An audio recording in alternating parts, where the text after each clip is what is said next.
I have known that I am gay since I was 7 years old. When I first tried to come out, I was living with my mom, and we were living with a friend of hers. They weren't dating, they were just really good friends. They were so close that we called him Uncle. And I knew that he was very open, accepting of queer people. And so when I was ready to come out, I was around 11, I told him. And he took advantage of that situation and he abused me. The abuse didn't necessarily make my life much more difficult when I was a child. It certainly affected me mentally, psychologically, emotionally, but I didn't know any better. I didn't know that this wasn't normal, right? Does that make sense? For a little while, things got a lot better because we moved out of my abuser's home. He shipped off to be in the military, and I thought that was it was done.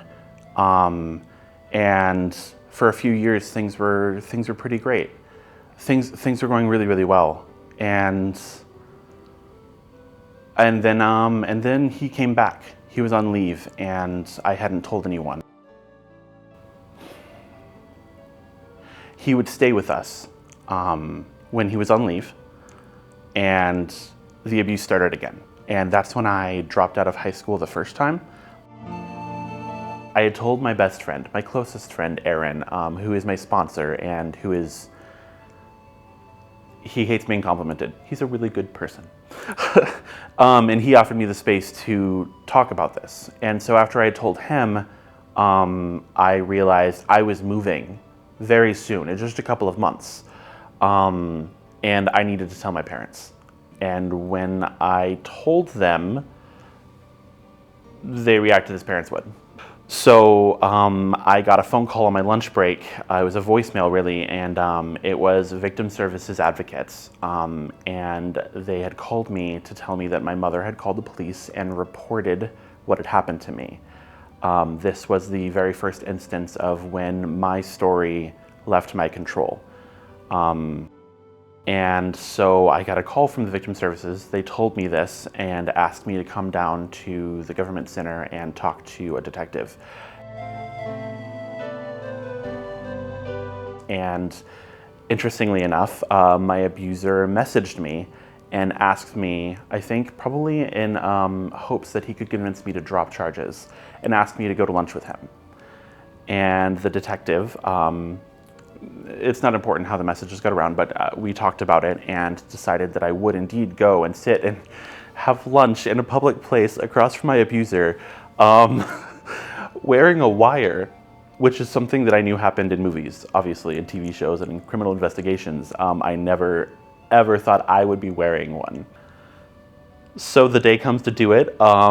They strap a wire to my chest. So I walked into the bar restaurant, and I had a conversation for, I think, about an hour and a half with my abuser. And let me tell you, that was crazy. I'm smiling about it now, but I was a wreck of nerves. I'm amazed that I didn't give away the fact that I was wearing a wire in the first place. But it was a crazy experience. And while I was terrified to do it, absolutely terrified, I'm so glad that I did, because the strength to do that has really shown me how much I can grow. I think the biggest thing during the process of the investigation and then the trial was that they made sure to let me know that I was in control, that it was up to me and what I wanted to do, which is so empowering because, you know, the things that happened when I was a kid I didn't want, I wasn't in control. So this really, it was good. It helped.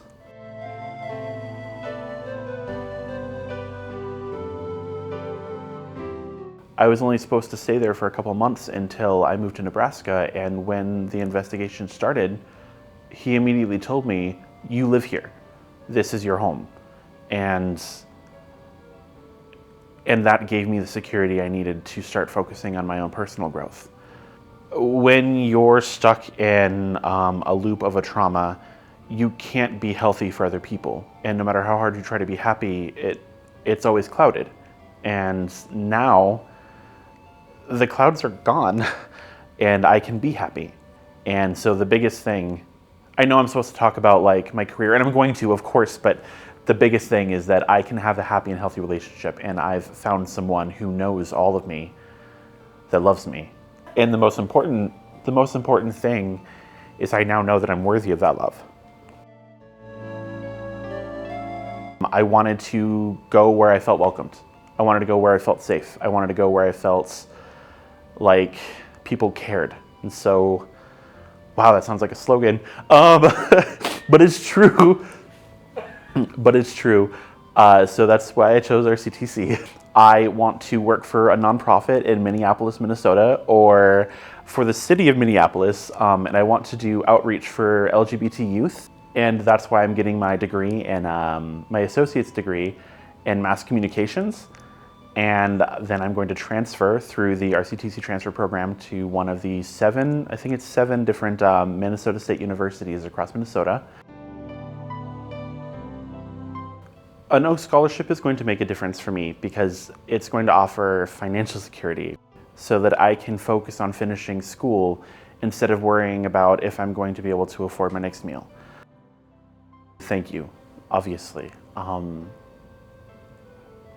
I can't express how much it means because I literally can't, because I never thought that I would be able to get any scholarships for anything. But more than that, providing the funds for the OAKS scholarship for students like me, you're helping secure our futures, and you're helping make futures better for the others that will go on to help. Because I think when you've gone through adversity, you come out the other side wanting to make sure others don't go through adversity, don't face the same problems that you do, or if they do, that they have someone there to help them up. So you're investing in me. You're investing in everyone that's getting these scholarships. And I guess I want to say that I'm gonna make that worthwhile.